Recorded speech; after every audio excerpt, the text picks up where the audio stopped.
Have you ever found yourself wondering how a single family could capture the hearts of an entire nation? Their name woven into the very fabric of American history, yet so often touched by tragedy and heartbreak? Today, let's step quietly into the world of Edward Ted Kennedy, sometimes called the last prince of a storied, sorrow-filled dynasty. While so many chapters in the Kennedy saga revolve around epic triumphs and devastating losses, Ted's life was a journey both deeply personal and profoundly political. Many recognized him as the youngest son in a family of icons, overshadowed by the global prominence of his brothers, President John F. Kennedy and Senator Robert F. Kennedy. But in truth, Ted carved out his own legendary path, guided by ambition, haunted by missteps, and carried forward by a relentless drive to serve. In the public eye, he was often seen as the last major figure in a seemingly cursed household. But behind the scenes was a man wrestling with grief, rising to the challenge of forging a new life story in the face of unimaginable pressure. If you've ever felt drawn to the sweeping drama of real-life American royalty, or wanted to know what it means to walk in the shadow of immense familial expectations, then gather around. We're about to journey across decades of heartbreak, courage, and determination, unveiling some scarcely shared details that help shape the man known as Ted Kennedy. Before we delve too deeply into Ted's personal story, let's briefly set the stage. In the mid-20th century, the United States was undergoing transformation after transformation, from the lingering effects of the Great Depression to the massive mobilization of World War II, followed by the economic boom and cultural evolution of the post-war years. The Kennedys were never just passive bystanders. Patriarch Joseph P. Kennedy Sr. had powerful connections in politics, business, and Hollywood, while his wife, Rose Fitzgerald Kennedy, came from a political family herself. Their children inherited that combination of ambition, competitiveness, and a keen sense of public service. By the time Ted was old enough to discern his own dreams, his older brothers were already taking bold steps in national politics, each with a finely tuned brand of Kennedy charisma that seemed irresistible to the American public. Ted, at first glance, was the baby brother. It was easy for him to vanish into the background whenever Jack, Bobby, or their other siblings were around. That's not to say he lacked self-confidence. Life in the Kennedy home demanded that you stand up and be counted. But Ted's early years weren't just about overshadowed dinner conversations.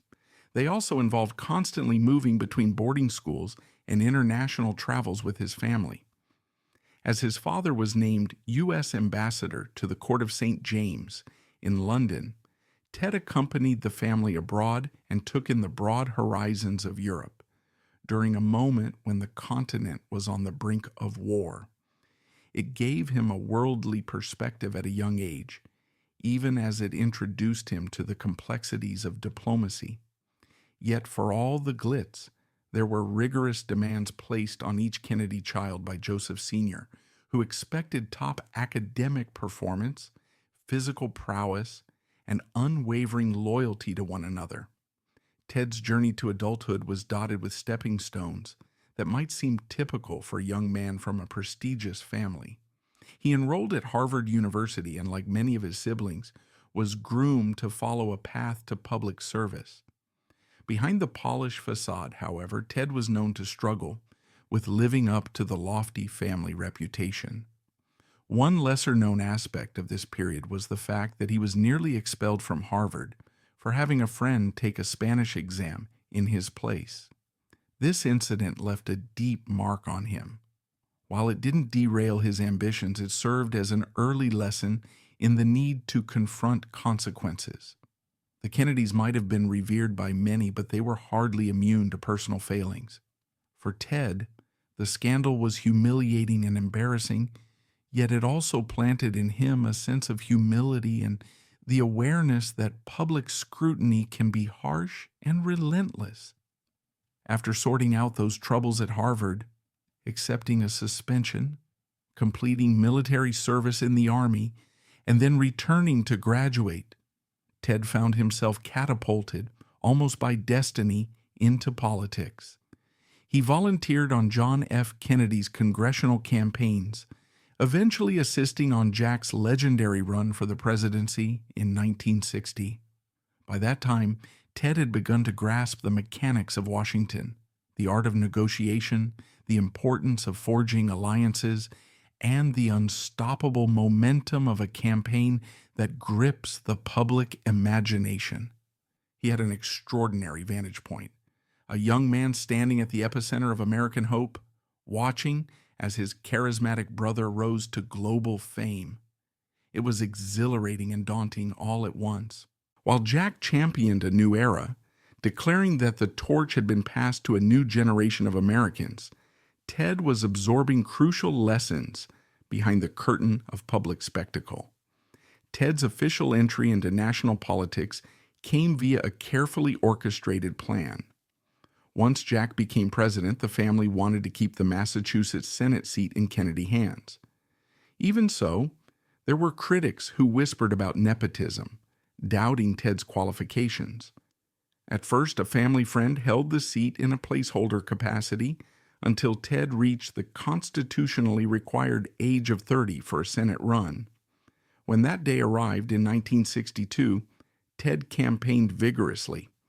He was hardly guaranteed an easy ride. Some people felt they'd already had enough of Kennedy's in the spotlight, and others worried he was just another rich kid riding the wave of the family name.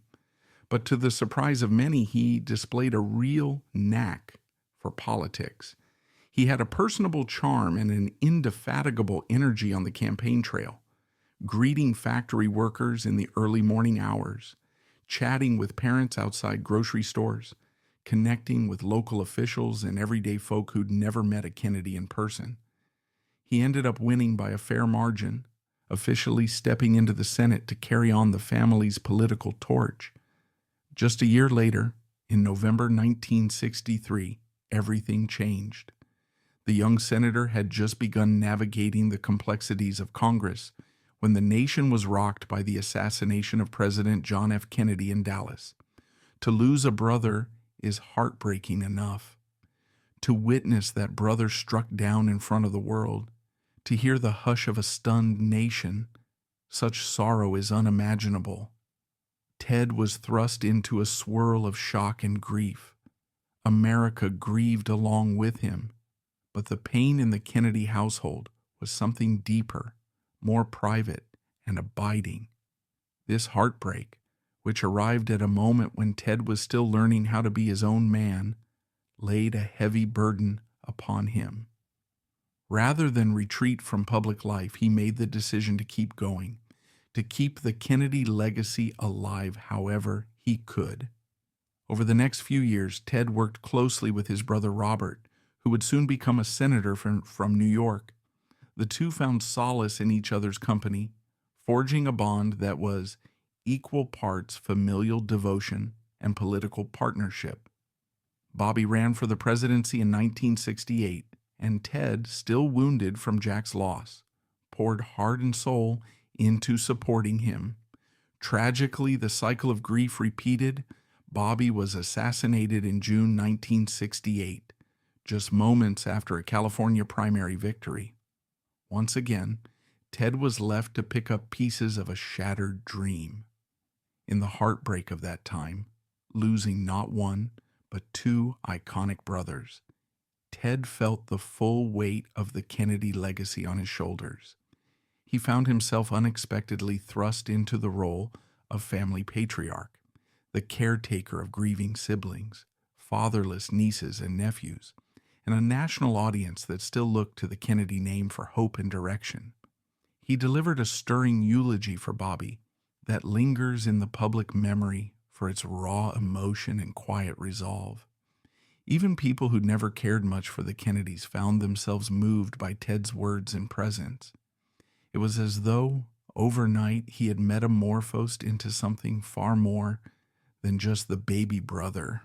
He was now the moral and emotional anchor of a family battered by loss. One might assume that this crucible of sorrow made Ted unstoppable, but life is rarely that straightforward. Only a year later, in 1969, came the infamous Chappaquiddick incident, a tragedy in which Mary Jo Kopechne, a young campaign worker who had been with Bobby Kennedy's team, died when Ted's car plunged off a bridge in Massachusetts. The details of that night remain clouded by mystery, contradictory accounts, and intense speculation. In the immediate aftermath, Ted did not report the accident until hours later, fueling suspicions about his conduct, potential intoxication, or other motives. The Kopechne family and the nation at large demanded answers.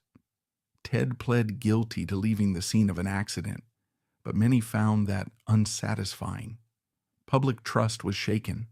Political commentators debated whether the scandal would end his career entirely, while family loyalists defended him, believing that the Kennedys were simply destined to be dogged by tragedy. What is certain is that the event haunted Ted for the remainder of his life. An unspoken weight pressed upon him, exacerbating a sense of guilt and a fear that the public's condemnation of him might overshadow all the good he hoped to accomplish. The anguish and moral questioning that Chappaquiddick introduced led Ted to retreat from the limelight for a while, but not to retire. The 1970s saw him quietly yet persistently building alliances in the Senate, mastering the art of shaping major legislation and forging partnerships that cut across party lines. He developed a reputation as a tireless worker, someone who read every detail of a bill and negotiated passionately. Critics might dismiss that as a redemption act, but even many of Ted's staunch opponents in the Senate acknowledged his remarkable ability to pass legislation. He became an advocate for civil rights, a champion for immigration reform, and a figure deeply interested in healthcare initiatives. He reached out to lower income and minority communities, sometimes shocking those who thought of him only as a child of privilege. If he ever felt inadequate in the shadow of his brothers, he sought to remedy that by grinding away day after day, immersing himself in the Senate's gritty process. The memory of Chappaquiddick never vanished. Whenever Ted was up for re-election, the subject would surface.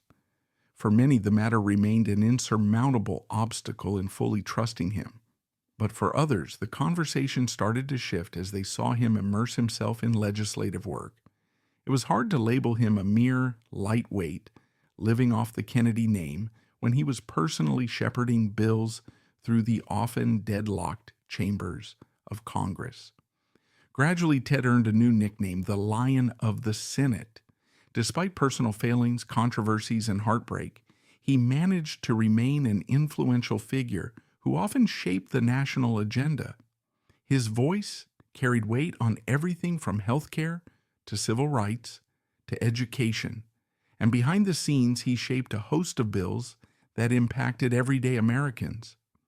Constituents in Massachusetts, many of whom felt a strong sense of connection to the Kennedys dating back decades, re-elected him time and time again, even as political winds shifted around the country. One rarely mentioned event that exemplified both Ted's vulnerability and dedication occurred in 1964.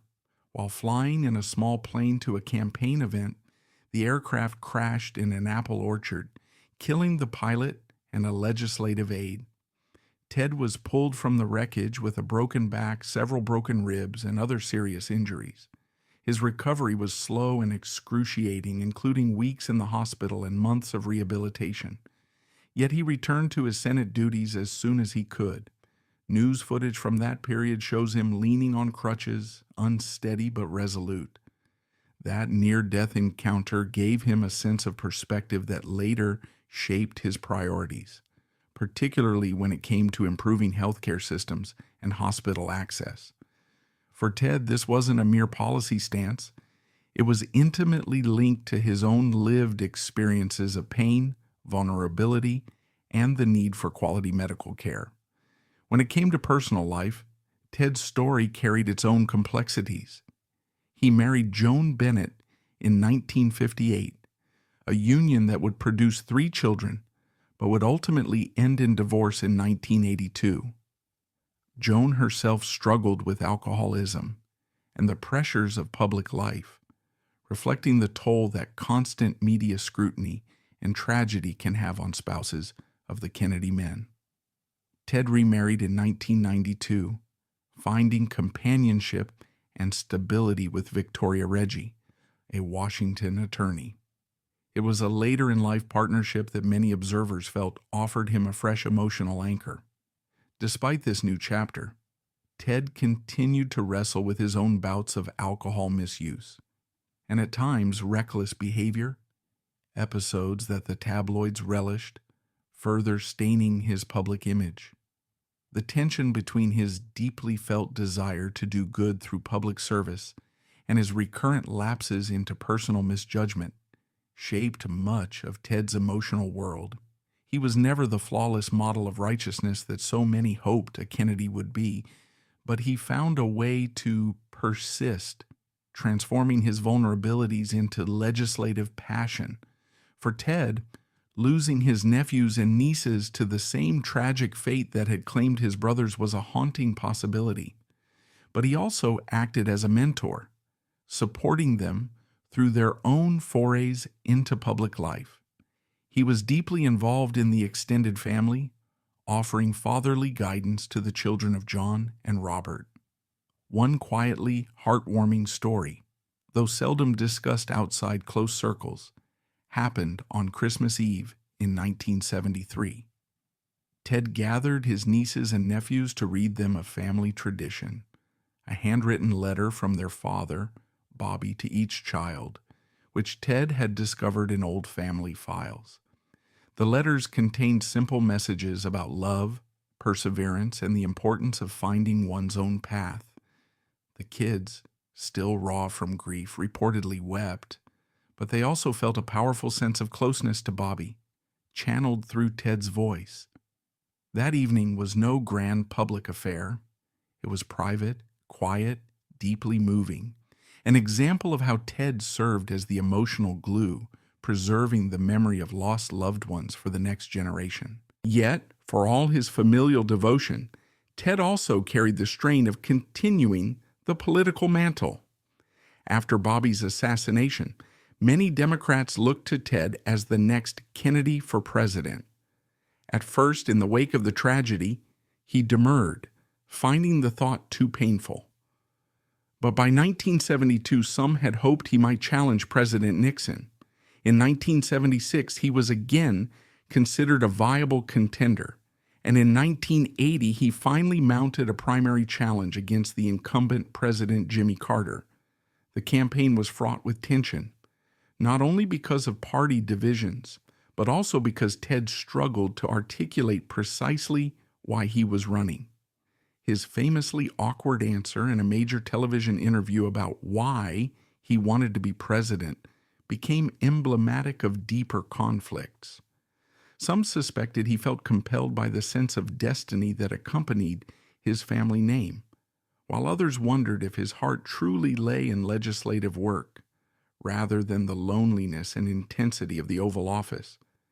His 1980 campaign ended unsuccessfully, but his rousing concession speech, where he declared, "The work goes on, the cause endures, the hope still lives, and the dream shall never die," cemented his status as a figure who could inspire even in defeat. In the Senate, Ted's legislative achievements piled up across the decades. The creation and expansion of programs like the Children's Health Insurance Program, CHIP, various civil rights protections, and improvements to education funding. Even longtime Republican colleagues spoke of him as a man who knew how to strike a deal without sacrificing core principles. Behind the scenes, many staffers recall an older, more reflective Ted, who was perpetually writing notes on a legal pad, seeking ways to perfect a bill. He had a unique ability to remember personal details about other senators' families and use that connection to forge productive working relationships. That approach, in a place as notoriously combative as the U.S. Senate, was a testament to his personal charm and his commitment to the craft of legislation. Throughout the 1980s and 1990s, Ted found himself in a political landscape more polarized than ever, especially after Ronald Reagan's election. He experienced pointed defeats. His dream of national health insurance repeatedly stalled, and other issues like immigration reform faced intensifying resistance. Yet, it was also a period that showcased his resilience and ability to forge bipartisan coalitions. The Americans with Disabilities Act was one of the many legislative efforts in which he played a critical role. Whenever a progressive cause seemed on the brink of failure, Ted frequently emerged as a dedicated negotiator willing to make the necessary deals to keep some measure of progress alive. He garnered a reputation, even among opponents, for working late into the night, personally calling other senators, sometimes from both parties, persuading them to consider compromise solutions. Younger members of the Senate found him approachable and often asked for his advice, not just because he was a veteran lawmaker, but because he was known to sincerely invest in the success of junior colleagues. He recognized that the Senate was not an arena designed only for bold oratory. It was also a place where methodical negotiation and a genuine interest in others could create lasting change. As the 1990s progressed, Ted grappled with personal sorrow yet again. Several of his siblings had passed away, as well as many nieces and nephews. The memory of JFK and Bobby remained omnipresent in American culture. People continued to speculate on what might have been had those Kennedys lived. Ted faced all of these shadows and forged ahead, simultaneously carrying the weight of historical expectation. One poignant detail often overlooked occurred in the late 1990s, when Ted quietly began donating a portion of his personal wealth each year to causes related to mental health and grief counseling. Remembering his siblings and his father's own struggles with mental health, he never announced these donations with fanfare or press conferences. They were discovered much later in personal documents and charity archives. It was, for Ted, a private form of service, acknowledging that the weight of trauma can linger in families for generations. In his final decade, Ted was diagnosed with a brain tumor, a battle he fought with both determination and candor. During that period, he redoubled his efforts on healthcare reform, eventually playing a supporting role in what would become the Affordable Care Act, though he did not live to see its full enactment.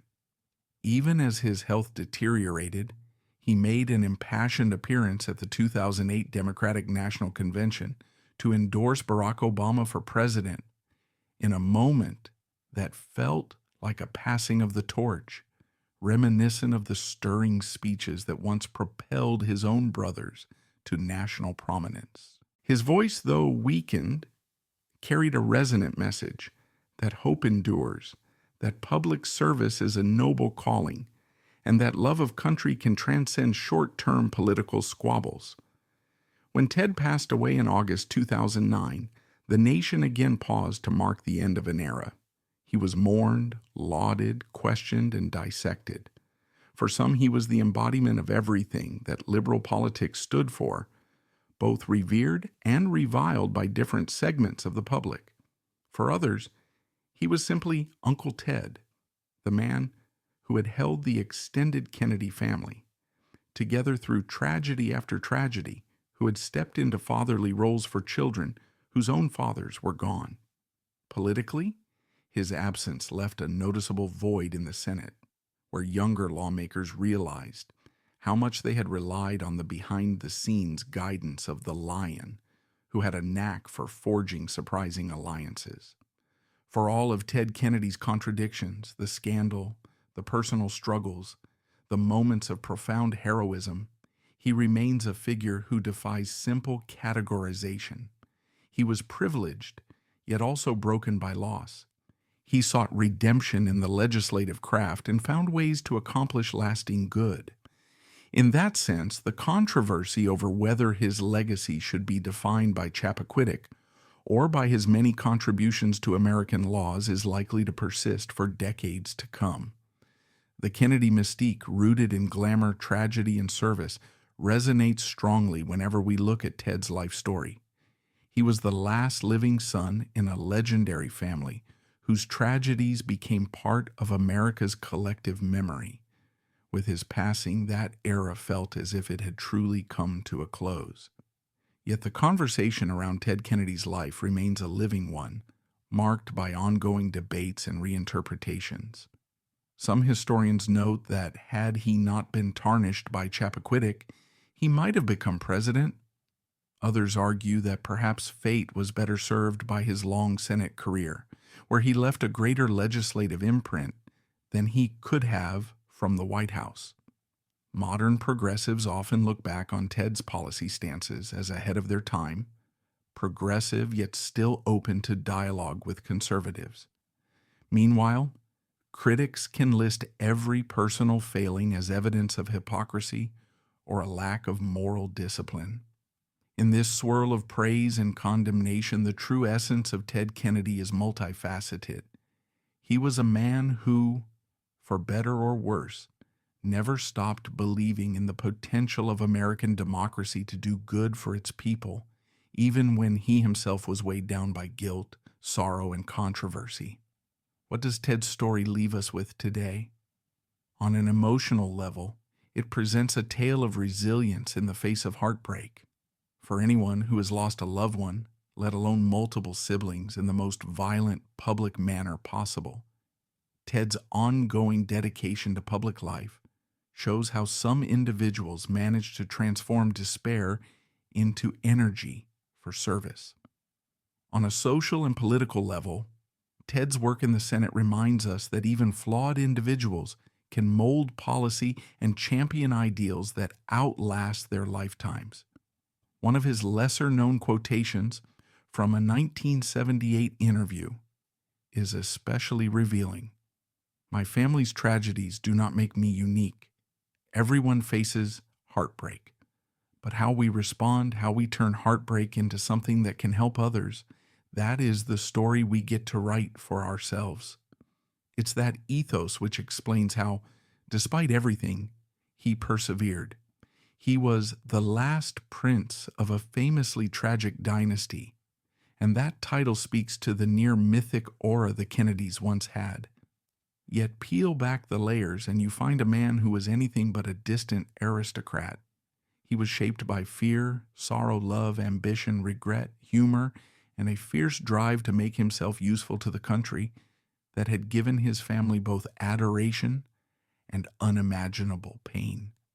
There were times when Ted tried to live up to the shining legacy of John and Bobby, and times when he tried to outrun the ghosts that came with it.